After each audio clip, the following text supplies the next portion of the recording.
പശ്ചിമേഷ്യ ഇപ്പോഴും സംഘർഷഭരിതമാണ് എന്നുള്ള വാർത്തകൾ തന്നെയാണ് പുറത്തുവരുന്നത്. യമനിലെ ഹൂതി കേന്ദ്രങ്ങളിൽ സംയുക്ത സേനയുടെ ആക്രമണം നടന്നതായുള്ള വിവരങ്ങളാണ് ഇപ്പോൾ പുറത്തുവരുന്നത്. 36 കേന്ദ്രങ്ങൾ തകർത്തതായി അമേരിക്ക അറിയിച്ചു. ഹൂതികൾക്കുള്ള കൃത്യമായ മറുപടിയെന്ന് അമേരിക്കൻ പ്രതിരോധ സെക്രട്ടറി പറഞ്ഞു. വെടിനിർത്തലിന് പൂർണ്ണ സൈനിക പിന്മാറ്റം എന്ന നിലപാടിൽ ഉറച്ചു നിൽക്കുകയാണ് ഹമാസ്. റഫേലെ വ്യോമാക്രമണത്തിൽ മരിച്ചവരുടെ എണ്ണം 24 ഉയർന്നു. മുഹമ്മദ് ഷാമോനുണ്ട് ഇന്റർനാഷണൽ ഡെസ്കിൽ നിന്ന് വിവരങ്ങൾ നൽകാനായി. ഷാമോൻ, പശ്ചിമേഷ്യയിൽ സമാധാനം വീണ്ടും അകലെ തന്നെയാണ്. കാരണം അമേരിക്ക ഹൂതികൾക്കെതിരായുള്ള നടപടി അത് നേരത്തെ തുടരുന്നതാണെങ്കിൽ പോലും ഇപ്പോൾ വലിയ രീതിയിലുള്ള ആക്രമണങ്ങളിലേക്ക് കടന്നിരിക്കുന്നു. മാത്രമല്ല, ഈ വെടിനിർത്തലായിരുന്നു ഒരു പ്രതീക്ഷയായിട്ടുണ്ടായിരുന്നത്. പക്ഷേ ഇപ്പോഴും ഹമാസ് അത് പൂർണ്ണമായ ഒരു ആക്രമണം നിർത്തുക, സൈനിക പിന്മാറ്റം എന്ന ആവശ്യത്തിൽ ഉറച്ചു നിൽക്കുന്നതോടെ ആ വെടിനിർത്തലും ഇപ്പോൾ ഇങ്ങനെ നീണ്ടുപോവുകയാണ്. നിലവിൽ എന്തൊക്കെയാണ് ഗസയിൽ നടക്കുന്നത് ഷാമോൻ?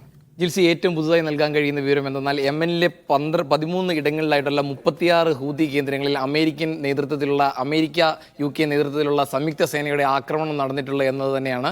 അതായത് ചെങ്കടലിൽ കഴിഞ്ഞ കാലങ്ങളിലായി ഹൂതി സേന നടത്തുന്ന ആക്രമണങ്ങൾക്കെതിരെയുള്ള ഒരു കൃത്യമായ മറുപടി എന്നൊരു വിശേഷണത്തോടുകൂടിയാണ് അമേരിക്ക ഇപ്പോൾ ശക്തമായ രീതിയിലുള്ളൊരു ആക്രമണം നടത്തിയിരിക്കുന്നത്. ഈ 36 കേന്ദ്രങ്ങളിലെ ഹൂതി സേനയുടെ ആയുധ സംവിധാനങ്ങളടക്കം തകർത്തു എന്നുള്ളൊരു വാർത്തയാണ് പുറത്തു വരുന്നത്. എന്നാൽ ഇത് സംബന്ധിച്ച് കാഷ്വാലിറ്റിയോ അല്ല മറ്റെന്തെങ്കിലും ഉണ്ടോ എന്നുള്ളത് ഇപ്പോൾ പുറത്ത് വന്നിട്ടില്ല. ഈ പ്രധാനമായും മരുഭൂമി പ്രദേശങ്ങളിലെ അടക്കമുള്ള അതായത് ഇന്നലെ സിറിയൻ ഇറാഖ് അതിർത്തികളിൽ ഇത്തരത്തിൽ ഒരു ഇറാൻ അനുകൂല സൈനിക ഗ്രൂപ്പുകൾക്കെതിരെ പോരാട്ട ഗ്രൂപ്പുകൾക്കെതിരെ ഒരു ആക്രമണം അമേരിക്കയുടെ നേതൃത്വത്തിൽ നടത്തിയിരുന്നു. ഇതും ഇത്തരത്തിലുള്ള സിവിലിയൻ അപകടങ്ങൾ ഒഴിവാക്കിയുള്ള ഒരു ആക്രമണമായിരുന്നു എന്നാണ് നമുക്കറിയാൻ കഴിയുന്നത്. എന്നാൽ ഇങ്ങനെ അമേരിക്ക അവകാശപ്പെടുമ്പോഴും സിറിയയിൽ 18 പേർ ഇന്നലെ കൊല്ലപ്പെട്ട ഒരു റിപ്പോർട്ടുണ്ടായിരുന്നു. ഇതിന് സമാനമായ ഒരു രീതിയിലുള്ള ആക്രമണമാണ് അടുത്ത ദിവസം വീണ്ടും ഉണ്ടായിരിക്കുന്നത് എന്നുള്ളതാണ് മറ്റൊരു വസ്തുത. അതായത് കഴിഞ്ഞ 2 ദിവസങ്ങളിലായി അമേരിക്ക കൃത്യമായ രീതിയിൽ തിരിച്ചടിക്കുന്നു എന്നുള്ളതാണ് ഇതിനകത്ത് പ്രധാനപ്പെട്ട ഒരു കാര്യം. അതായത് അമേരിക്കൻ സൈനികർ 3 പേർ സിറിയൻ ജോർദാൻ അതിർത്തിയിൽ കൊല്ലപ്പെട്ടിരുന്നു. ഇതിന് കൃത്യമായൊരു മറുപടി എന്ന നിലയിലാണ് ഇന്നലെ ഒരു ആക്രമണം അമേരിക്ക വ്യാപകമായ രീതിയിൽ 85 കേന്ദ്രങ്ങളിലാണ് ആക്രമണം നടത്തിയത്. അതിനുശേഷം അടുത്ത ദിവസം തന്നെ വീണ്ടും വലിയ രീതിയിലൊരു ആക്രമണം, അതായത് യമനിലെ 36 കേന്ദ്രങ്ങളിൽ വലിയ രീതിയിലുള്ള യുദ്ധവിമാനങ്ങൾ ഉപയോഗിച്ച രീതിയിലുള്ള വലിയൊരു ആക്രമണം തന്നെയാണ് ഇപ്പോൾ നടത്തിയിരിക്കുന്നത്. ഇത്തരത്തിലൊരു ആക്രമണം ഈ യുദ്ധം തുടങ്ങിയ ശേഷം യമനിൽ അമേരിക്ക നടത്താറുണ്ടെങ്കിലും വലിയ രീതിയിലൊരു ആക്രമണം ആദ്യമായാണ് ഇപ്പോൾ ഇങ്ങനെ നടത്തിയിരിക്കുന്നത്. ഓസ്ട്രേലിയ, ബഹ്റൈൻ, കാനഡ എന്നീ രാജ്യങ്ങളെല്ലാം ഉൾപ്പെടുന്ന രീതിയിലുള്ള ഒരു സംയുക്ത സേനയുടെ ആക്രമണമാണ് ഈ മേഖലയിൽ നടന്നിരിക്കുന്നത്.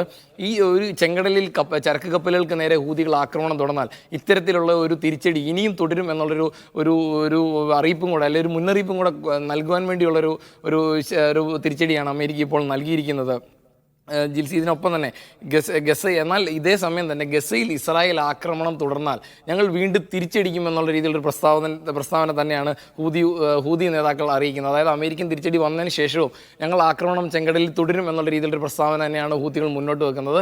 അവർ ഈ ഒരു ആക്രമണത്തിൽ നിന്ന് പിന്നോട്ടില്ല എന്ന് വ്യക്തമാക്കുന്ന ഒരു സാഹചര്യമാണ് നമുക്ക് പറയാൻ കഴിയുന്നത്. കാരണം കഴിഞ്ഞ ദിവസങ്ങളിൽ യമനിൽ വൻ റാലികൾ നടന്നിരുന്നു. കഴിഞ്ഞ വെള്ളിയാഴ്ച അടക്കമുള്ള ദിവസങ്ങളിൽ ഇത്തരത്തിൽ ഗസയിൽ ഇസ്രായേൽ സൈനിക മറുപടി പിൻവലിക്കണമെന്ന് ആവശ്യപ്പെട്ടുള്ള രീതിയിൽ തന്നെയാണ് ഹൂതികൾ അല്ലെങ്കിൽ യമൻ നിലനിൽക്കുന്നത്. ഇതിനൊപ്പം നമുക്ക് ഈ മേഖലയിൽ ഒരു ആശങ്ക ശക്തമായി വരുന്നൊരു സാഹചര്യം കൂടിയുണ്ട്. കാരണം ഇറാഖിലും സിറിയയിലും ആക്രമണം നടന്നിരിക്കുന്നു, ഇപ്പോൾ യമനിൽ ആക്രമണം നടത്തി. ഇതിനൊപ്പം തന്നെ ലെബനൻ അതിർത്തിയിൽ ഇസ്രായേൽ സേന ഒരു സൈനിക നീക്കം നടത്തുന്നുണ്ട്. അപ്പോൾ ഇത്തരത്തിൽ മേഖല കൂടുതൽ അശാന്തമായി നടക്കുന്ന ഒരു സാഹചര്യമാണ്. അതായത് വെടിനിർത്തൽ ചർച്ചകൾ ഒരു വശത്തോടെ പുരോഗമിക്കുകയാണ്, അതിനൊപ്പം തന്നെ മേഖല അശാന്തമായി തുടരുന്ന ഒരു സാഹചര്യമുണ്ട്. ഇതിൽ ഒരു കാര്യം കൂടെ പറയാൻ നമുക്ക് പോകാൻ കഴിയില്ല. കാരണം 10 ലക്ഷത്തിലധികം ആൾക്കാർ താമസിക്കുന്ന ഗസയിലെ ഒരു പ്രധാനപ്പെട്ട കേന്ദ്രമാണ് റഫ. ഈ റഫയിലേക്കാണ് ഇപ്പോൾ അമേരിക്കൻ സൈന്യം ഉന്നം വെച്ചിരിക്കുന്നത്. ഇവിടെ വ്യോമാക്രമണത്തിൽ 24 പേർ കൊല്ലപ്പെട്ടിരിക്കുന്നു. നമുക്കറിയാം, അതായത് ഒരു തരത്തിലും ആൾക്കാർക്ക് സുരക്ഷിതമല്ലാത്തൊരു മേഖല എന്നാണ് ഐക്യരാഷ്ട്രസഭ ഉൾപ്പെടെ ഗസയെക്കുറിച്ച് പറയുന്നത്.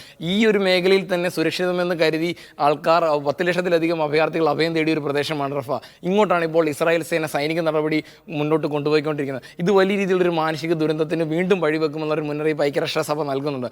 അതിനൊപ്പം തന്നെ പൂർണ്ണമായ ഒരു വെടിനിർത്തലില്ലാതെ പാരീസിൽ നടന്ന ചർച്ചകളുടെ ഭാഗമായി മുന്നോട്ട് വന്ന വെടിനിർത്തൽ നിർദ്ദേശങ്ങളിൽ ഞങ്ങൾക്ക് തീരുമാനമെടുക്കാൻ കഴിയില്ലെന്നുള്ള നിലപാട് ഹമാസ് അറിയിച്ചിട്ടുണ്ട്. ജിൽസി, തീർച്ചയായും ഷാമോൻ, അതായത് പശ്ചിമേഷ്യ അതിൻ്റെ ഒരു ആകെ തുക എന്ന് പറയുന്നത് പശ്ചിമേഷ്യയിൽ സമാധാനം അകലെ എന്നുള്ളത് കൂടിയാണ്. റഫ അതിർത്തിയിൽ കടന്നുകൂടി ഇസ്രായേൽ ആക്രമണം വ്യാപിക്കുമ്പോൾ ഏത് തരത്തിലാണ് ഇനിയിപ്പോൾ കൂടുതൽ സംഘർഷഭരിതമാവുക എന്നുള്ളത് കൂടിയാണ് നോക്കുന്നത്. കാരണം ഹൂതികൾക്കെതിരെ അമേരിക്ക ഒരു വശത്ത് വലിയ ആക്രമണങ്ങൾ ശക്തമാക്കിയിരിക്കുകയാണ്. കാരണം സിറിയ ജോർദാൻ അതിർത്തിയിൽ അവരുടെ 3 സൈനികരെ വധിച്ചിരുന്നു.